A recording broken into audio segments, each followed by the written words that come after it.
Assalamualaikum warahmatullahi wabarakatuh. Perkenalkan, nama saya Riana Laindo, Prode PG PAUD kelas 2A. Di sini saya akan menjelaskan tentang bimbingan konseling anak usia dini. Di sini ada pengertian bimbingan dan konseling, terus ada tujuan bimbingan dan konseling, terus ada fungsinya. Termasuk yang pertama yaitu pengertian bimbingan dan konseling. Pertama, 1. Bimbingan. Bimbingan menurut Abi Ahmadi merupakan suatu bantuan yang diberikan kepada individu atau siswa agar mampu mengembangkan potensi dirinya secara optimal, memahami lingkungan, serta mampu mengatasi semua hambatan demi merencanakan masa depan yang baik. Jadi menurut Abi Ahmadi ini, bimbingan merupakan suatu bantuan yang diberikan kepada individu atau seorang siswa. Terus yang kedua itu konseling. Konseling merupakan suatu hubungan pribadi yang dilakukan oleh seseorang dengan konselor berdasarkan kemampuan khusus yang dimiliki dalam hal ini. Konseling memiliki tujuan agar bisa memahami dirinya sendiri, kemungkinan yang akan datang, dan juga keadaan saat ini. Jadi konseling ini adalah suatu hubungan pribadi yang dilakukan oleh seseorang dengan konselor. Konselor itu adalah seorang pembimbing. Dari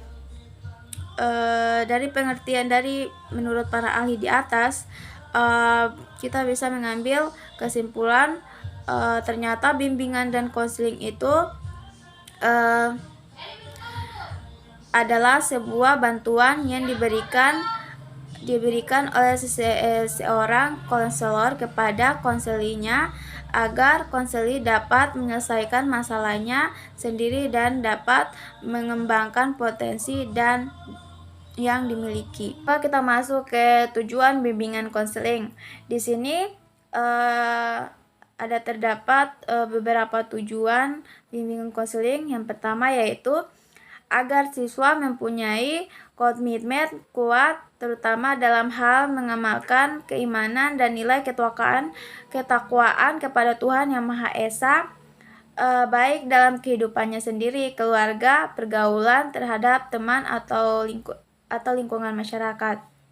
Yang kedua adalah agar siswa mempunyai sikap toleransi kepada umat beragama dan saling menghormati serta memelihara setiap hak dan kewajiban masing-masing. Yang ketiga, agar siswa mempunyai sebuah pemahaman serta penerimaan diri baik secara objektif maupun konstruktif yang berhubungan dengan kelebihan maupun kelemahan secara fisik dan psikis. Yang keempat, agar siswa mempunyai pemahaman yang berkaitan dengan irama kehidupan dan memiliki sifat fluktuatif antara hal yang menyenangkan dengan hal yang tidak menyenangkan, dan mampu meresponnya secara positif sesuai dengan ajaran agama yang dianut. Yang kelima yaitu mempunyai sikap yang positif dan respek terhadap dirinya sendiri maupun terhadap orang lain. Yang keenam yaitu agar siswa memiliki kemampuan dalam hal berinteraksi sosial serta mewujudkannya dalam bentuk persahabatan, persaudaraan maupun silaturahmi sesama manusia. Yang ketujuh adalah agar siswa memiliki kemampuan untuk bisa mengambil keputusan secara efektif.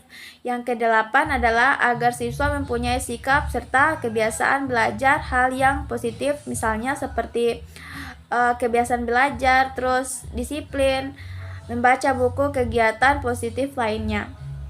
Terus yang kesembilan yaitu agar siswa memiliki kesadaran terutama dalam hal potensi diri yang dimiliki dalam aspek belajar serta bisa memahami berbagai macam hambatan yang bisa kapan saja muncul dalam proses belajar dan yang sedang dilakukan.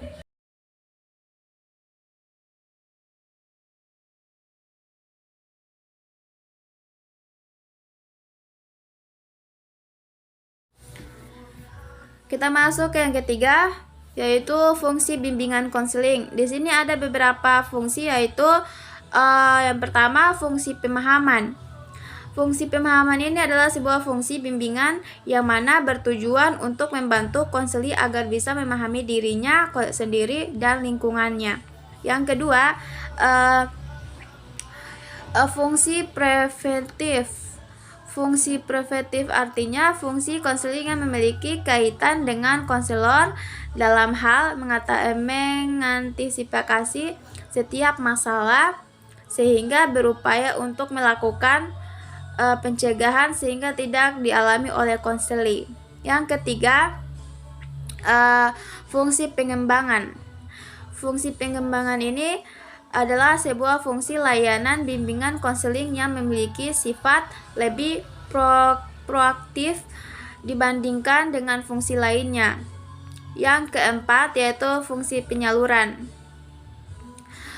Fungsi penyaluran ini adalah sebuah fungsi layanan bimbingan konseling yang membantu para penggunanya dalam memilih jurusan ekstrakurikuler dan menetapkan penguasaan jabatan maupun karir sesuai dengan bakat dan minat. Yang kelima, fungsi penyembuhan. Fungsi penyembuhan ini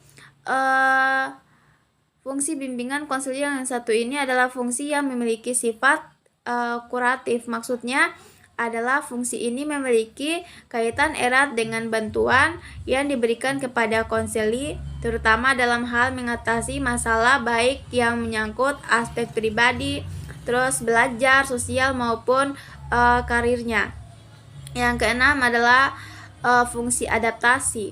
Fungsi adaptasi ini adalah sebuah fungsi yang akan membantu para pelaksana pendidik, konselor, kepala sekolah, guru dalam hal menyesuaikan program pendidikan dengan latar belakang kemampuan dan minat yang dibutuhkan oleh konseli.